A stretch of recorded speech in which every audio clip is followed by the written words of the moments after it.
Hi Scorpio, and welcome to your reading for August 2021. Well, you were riding high in July, Scorpio, really high, and you're doing pretty well in August as well. A couple of little warnings for you as I come into August. You know, everything was going so well for you in July, and you were a little bit grumpy, and you're still a little bit in this month too, don't get me wrong, but my warnings here are more around your back. Like I've got physical issues going on here. So I've got you being really tired, and I've got back, neck, headache type situation going on here. So have you noticed that you're getting a lot of headaches or something like that? It seems to me that it's coming from your back or your neck. So you've kind of, like you've done so much that you've worn yourself out, and then your body's kind of falling apart a little bit and you're getting some headaches. Nothing too dramatic, but certainly it needs a little bit of attention, that's all. Death card is in this card in August for you as well, Scorpio. So the Death card is transformation and new beginnings again, and this is highly spiritual. August is a highly spiritual month for you, Scorpio. So what that means to me is that it's time for you to start listening to your instincts, your intuition, follow your gut. You've been doing so well so far. Now Spirit's coming in and stepping in. You may have a heightened awareness of Spirit being around you, or maybe you want to communicate and do some meditations or something like that, but it's definitely a heightened time of communication with Spirit for you in August. And we have to use Spirit when they want us to use them. Like I talk to people a lot about this. People say, oh yes, I know they're there, I feel them, I see them, I hear them.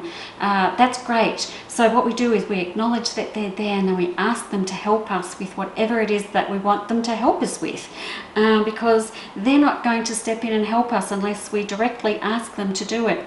So you can sit there and talk to yourself, or seem like you're talking to yourself if you want to, but please don't forget to engage them in things moving forward, because we're putting it out there, and they will bring it back to us if we ask for it.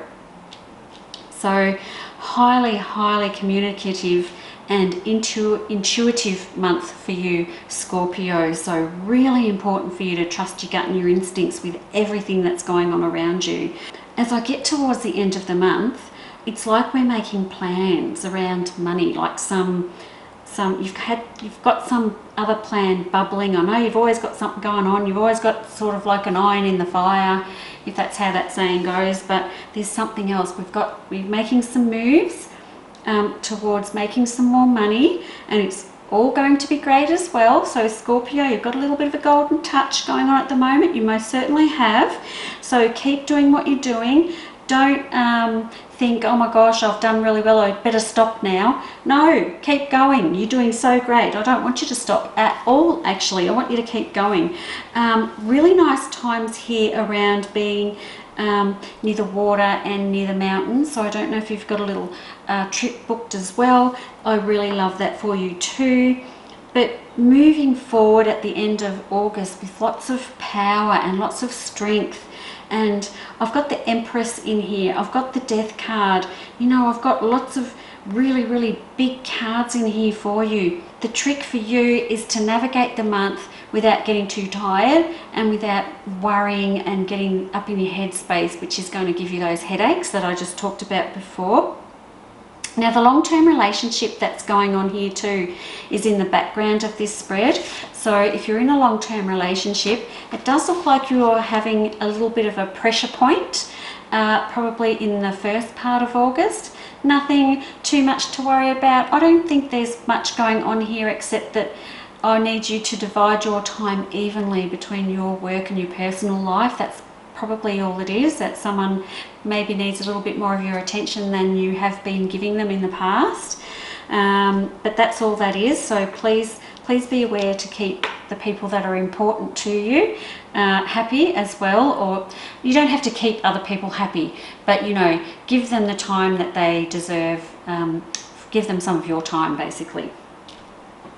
That was a really roundabout way of saying that, but you know what I mean. At the end of the month, I find that you're back on the wheel at the end of the month, so it's going to be interesting to see what September's like for you, because when it comes to all the stuff that you've been doing and all these changes, and it's been so huge and you're always on the go, at the end of the month we're going around in circles. You've kind of got to this point where you feel like you're going around in circles. And Scorpio, I know you like things to happen.